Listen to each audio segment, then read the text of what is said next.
이제 곧 2022년이네요. 혹시 다이어리 준비하셨나요? 매해 다이어리 사시는 분, 근데 한 장만 쓰시고 백지로 다 남기시는 분 계신가요? 계획을 잘 못 세우시는 분 주목하세요. 플래닝은 이렇게 하면 됩니다. 리서치가 있었습니다. 플래너가 없던 1953년에 하버드 졸업생들에게 인생의 목표와 계획을 적은 종이를 가지고 다녔는지 물었습니다. 그중 3%만이 안 쓰는 97% 졸업생들보다 자기 삶에 만족하며 행복한 삶을 영위하였고 3%의 자산이 97%의 자산을 합친 것보다 많았습니다. 네, 이만큼 기록이 나는 것은 정말 큰 힘을 발휘합니다. 올해 저도 코로나 팬데믹 상황에서 플래너를 사용하고 기록해 왔기에 그만큼 길을 잃지 않고 묵묵히 해야 할 일들을 해오게 되었고요. 저는 7년 동안 플래너를 사용해 왔습니다. 일반 플래너, 윙키아 플래너, 플랭커스 플래너 등을 사용해 왔고요. 2022년에는 플랭클린 플래너를 사용할 예정입니다. 그동안의 시행착오와 노하우 등을 이 영상에서 한번 공유해 보려고 합니다. 제가 설명해 드릴 것은 다음과 같습니다. 목표, 사후 기록, 피드백, 적정 목표 수정, 플래닝에 좋은 액세서리, 그리고 추천 도서입니다. 첫 번째, 목표입니다. 목표는 하루 동안에 내가 해야 할 일을 적는 건데요. 전날 저녁에 쓰시는 것을 개인적으로는 가장 추천해 드리고요. 아침에 시작하면서 쓰셔도 좋습니다. 저는 전날에 미리 다음날 계획을 세웁니다. 여러분들이 내일 해야 할 것들을 일단 적어보시기 바랍니다. 스케줄이 많을수록 다 하기가 힘들죠. 그래서 원칙이 필요합니다. 가장 중요한 것들은 가장 먼저 하는 방식, 그리고 그 일을 가장 하기에 좋은 시간을 고려해서 적어놓은 것들을 시간에 맞게 우선순위가 중요한 것들은 가장 먼저 하는 방식으로 다시 타임라인을 만들어 보세요. 그리고 기록할 때는 여러분의 약자들을 만들어서 기록해 나가시면 좋습니다. 저는 플랭클린 플래너와 저만의 스타일을 혼합해서 다음과 같이 사용을 합니다. 네, 저는 F는 가족 모임, M은 업무 회의, 소문자 M의 동그라미는 이제 사적인 그런 모임이 있거나 이런 경우는, H는 학원 업무, 소문자 H는 하스피럴. 이런 식으로 좀 각자 이렇게 맡겨진 것들을 약자를 만들어서 간단하고 보기 쉽게 표기하려고 노력을 합니다. 네, 오른쪽을 보시면 A, B, C로 나누어져 있습니다. 중요한 건 A, 그 다음 중요한 건 B, 그 다음 중요한 건 C, 이런 식으로 저는 이렇게 일의 우선순위를 알파벳으로 나누었고요. 업무 진행 상황 표시를 보시면 V 표시는 완성한 거, X 표시는 삭제된 거, 오른쪽 화살 표시는 어떠한 다음 날짜로 이동되어진 것, 그래서 날짜를 기록을 하고요. 그 다음에 V에 동그라미 친 건 제가 위임하거나 정가한 거, 동그라미 표시는 진행 중인 사항을 의미합니다. 그리고 색깔 표기법은 볼펜으로 쓴 건 이미 계획된 일, 샤프로 쓰면 오늘 계획한 일, 빨간색은 긴급한 일로 우선순위가 가장 중요한 것들을 색깔로도 표기를 합니다. 플랭클린 플래너, 플랭커스, 윙키아 플래너 등은 24시간을 기록할 수 있게 타임라인이 제공되어져 있어서 시간 스케줄을 적는데 상당히 용이하고요. 이런 플래너가 아니어도 저처럼 그냥 줄을 그어서 시간표를 만드실 수도 있습니다. 저는 구매한 플랭클린 플래너가 사용할 수 있는 시점이 내년 1월부터여서 이렇게 만들어서 한번 12월 넷째 주를 보내보고 있습니다. 두 번째, 사후 기록, 타임 트래킹입니다.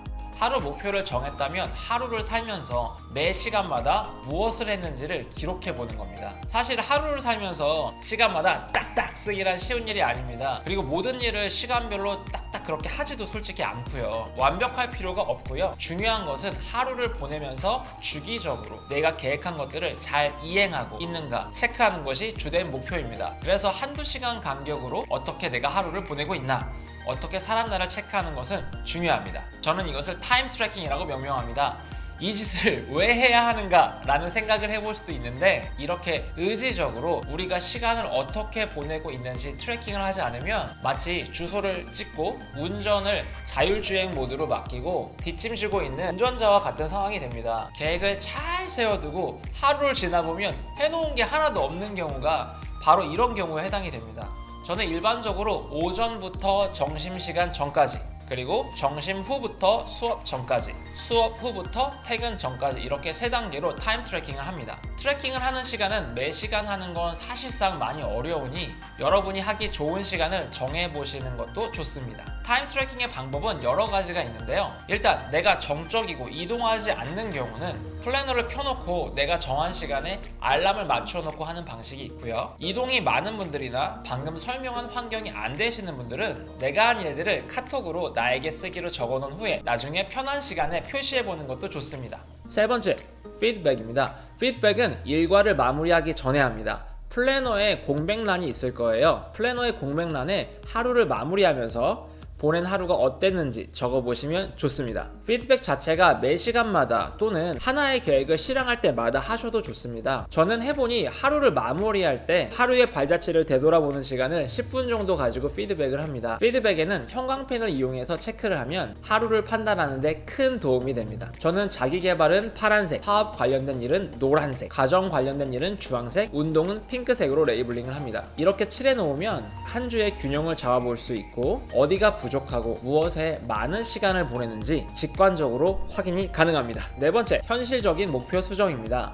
오늘의 목표가 초과 달성이었는지, 더 잘했는지, 미달이었는지, 잘 못했는지를 보시고 내일의 목표를 현실적으로 적을 수 있습니다. 저는 항상 좀 오버해서 적을 때가 많은데 목표는 수정하라고 있는 것이니 똑같이 지키지 않아도 됩니다. 하루를 살다 보면 이런저런 변수가 생기기 때문에 목표 수정하는 것에 대해서 크게 죄책감을 갖지 않아야 합니다. 목표는 있어야 방향 설정이 되기 때문에 세우는 것이지 100% 달성하라고 세우는 게 아니라는 사실을 잊지 않는 것 또한 좋겠습니다. 목표 자체가 원동력이 돼야지 부담이 되어서는 안 되니까요. 아마 처음 플래너를 쓰는 분들은 많이 놀랄 거예요. 왜냐면 생각보다 흘려보내는 시간들이 플래너를 통해 제가 앞에서 말씀드린 타임 트래킹과 피드백 시간을 통해서 눈으로 직접 확인하시고 이 시간에 어떠한 생산적인 일들을 채울지 이 빈칸들을 채워보세요. 나는 하고 싶은 일들이 너무 많은데 시간이 없어 라고 말하기 전에 정말로 시간이 없는지 어느 플래너든 상관이 없으니 플래너를 한 달만 써보세요. 저는 수업도 점점 늘어나고 가정도 생기고 자녀도 생기다 보니 하는 일은 더 많아지는데 시간은 점점 더 생기는 기이한 현상을 겪고 있습니다. 피터 드러커의 책 프로페셔널의 조건에도 보면요, 사용한 모든 시간을 정확하게 파악하는 데서 시간 관리가 시작된다고 합니다. 혼자 하시기 힘드시면 플랭커스 플래너,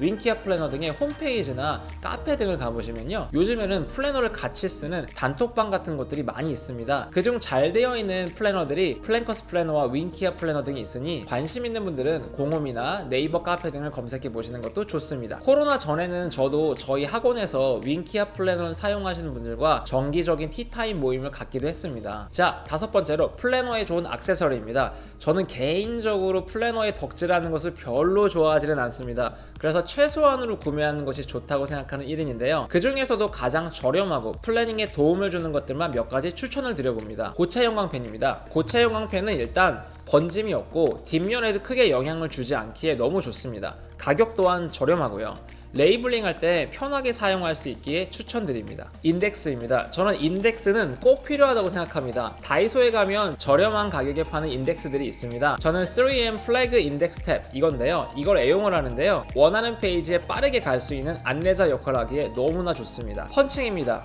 저는 7년간은 책자로 되어진 플래너를 구매해 왔었는데 제가 좀 더 커스터마이징 하는데 한계를 부딪히게 되어서 링 형식의 바인더를 이번에는 이렇게 구매를 하게 되었습니다.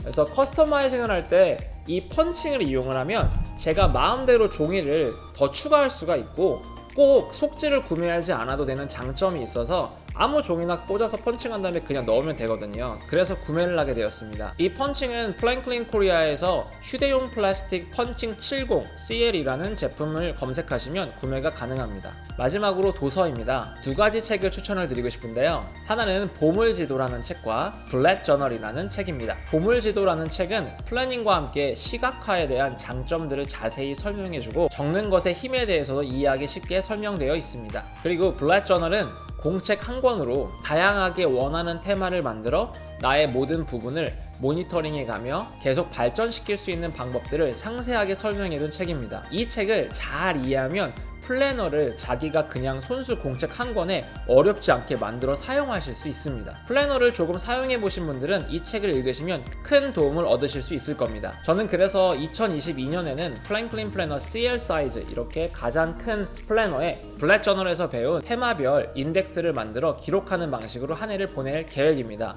제가 추천해드린 두 권의 책은 시간이 되신다면 꼭 읽어보시기를 추천해드립니다. 플래너를 처음 사용해보시는 분 또는 조금 사용해보시는 분들도 제가 설명해드린 방법들을 여러분의 상황에 맞게 한 달 정도 사용해보시면 여러분의 하시는 사업이나 업무, 공부에도 상당히 생산성에 있어서 큰 발전이 있을 것이고, 영상이 도움이 되었다면 좋아요와 구독, 알림 설정 함께 부탁드릴게요. 저는 더 유익한 영상으로 찾아뵙도록 하겠습니다. Thank you for watching and see you on the next video. Bye bye!